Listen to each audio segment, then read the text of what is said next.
48 teams started this tournament. Every single one of them, at some point, got called a favorite by somebody.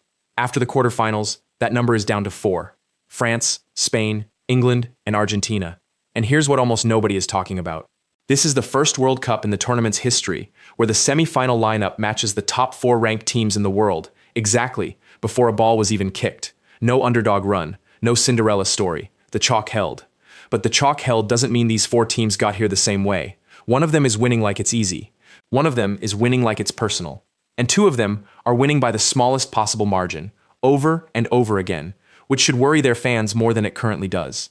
By the end of this video, you'll know exactly where each of these 4 teams actually stands, not based on reputation, but based on how they've been forced to win.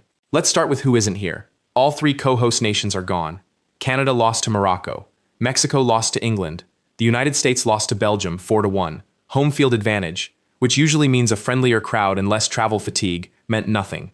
Germany is gone too, and the way they left says something about why favorite is such a fragile label. Germany lost to Paraguay on penalties in the round of 16, the first time in Germany's World Cup history they had ever lost a match that way. Their manager was fired days later. That's the backdrop. Being ranked highly, being historically dominant, being a host nation, none of it guaranteed anything once the knockout rounds started. 4 teams did survive that filter, and the order they should be ranked in isn't the order most people assume. Start with the defending champions, because their path to the semifinal tells you almost everything about how they win football matches now. Argentina went up early against Switzerland. Alexis Mac Allister scored in the 10th minute. Then Switzerland equalized in the 67th minute through Dan Ndoye, and the match went to extra time. Julian Alvarez broke it open in the 112th minute with a goal from outside the box, and Lautaro Martinez added a third to finish it off. Final score 3-1 after extra time. Notice what that scoreline is actually telling you. Argentina didn't dominate for 90 minutes and cruise home. They got pulled into a fight, absorbed it, and then found something extra when the game was tired and stretched out. This is their 6th straight World Cup semifinal. That's not luck. That's a team that has learned, over multiple tournaments, how to be uncomfortable and still win.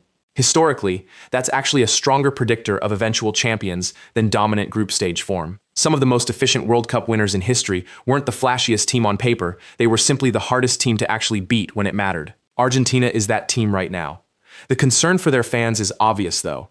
They keep needing extra time to get it done, and extra time against Spain or England in an actual semifinal is a much smaller margin for error. Now compare that to how France ended their quarterfinal. France beat Morocco 2-0, with Kylian Mbappe and Ousmane Dembele both getting on the score sheet. No extra time, no dramatic equalizer to survive, just 2 different players scoring in 2 different ways, in a rematch of the 2022 semifinal between these same 2 nations. That detail matters more than it looks like on the surface. In 2022, Morocco stunned the football world by reaching the semifinal in the first place, becoming the first African nation to ever get that far. This time, France didn't just beat them, they controlled the entire match from start to finish, and there was no late scare attached to it. Here's the part that should genuinely worry every other team left in the tournament. France scored through 2 separate players. That's not a small thing in knockout football. Teams that depend on one superstar to create every single goal are one bad game, one injury, or one smart opposing manager away from disappearing. Teams that can win through multiple different attackers are much harder to plan against, because you can't simply assign one defender to shut down the entire attack. If you're enjoying finally understanding why the game works the way it does, this is a good moment to subscribe, because we break this down every week. France walked into this tournament ranked number 1 in the world, and so far, they are the only one of these 4 semifinalists actually playing like it.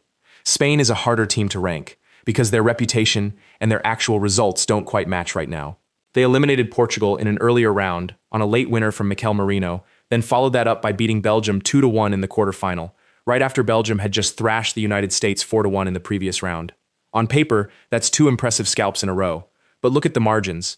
1 goal against Portugal, 1 goal against Belgium. Spain built its modern footballing identity on control.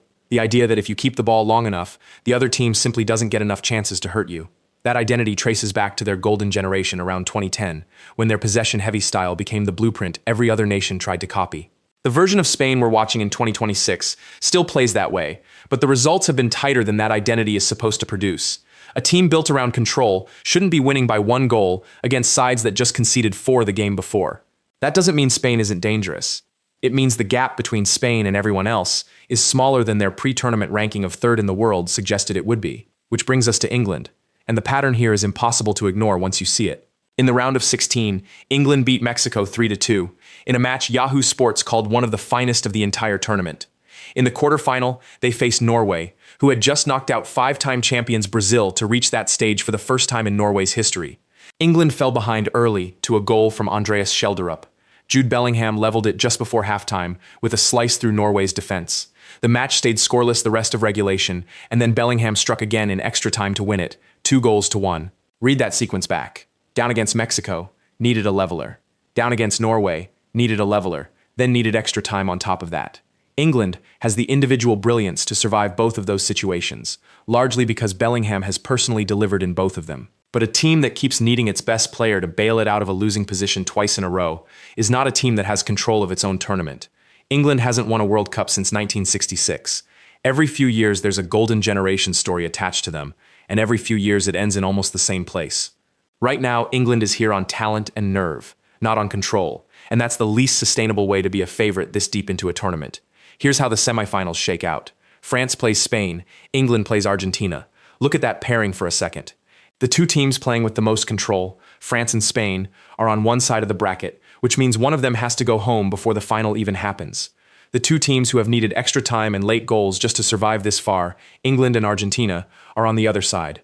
Which means whoever wins that England versus Argentina match is going to walk into the final having barely slept easy in 3 straight matches, against a finalist who's had comparatively calm evenings. That imbalance is the single most interesting thing about this bracket right now. Going into this, the assumption was simple. 4 favorites, rank them, done. What you actually walked away with is something more useful than a list. You now know that favorite splits into 2 completely different categories, teams that are controlling their matches and teams that are surviving them, and those 2 things predict very different outcomes once the games get tighter. France is the only team in this Final Four playing like the best team in the world. Everyone else is winning, but winning in a way that leaves cracks. So here's the actual question worth sitting with.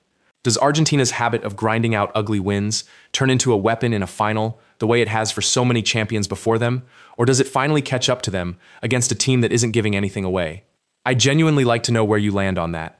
You're welcome. Subscribe if you enjoyed this type of content. It means a lot.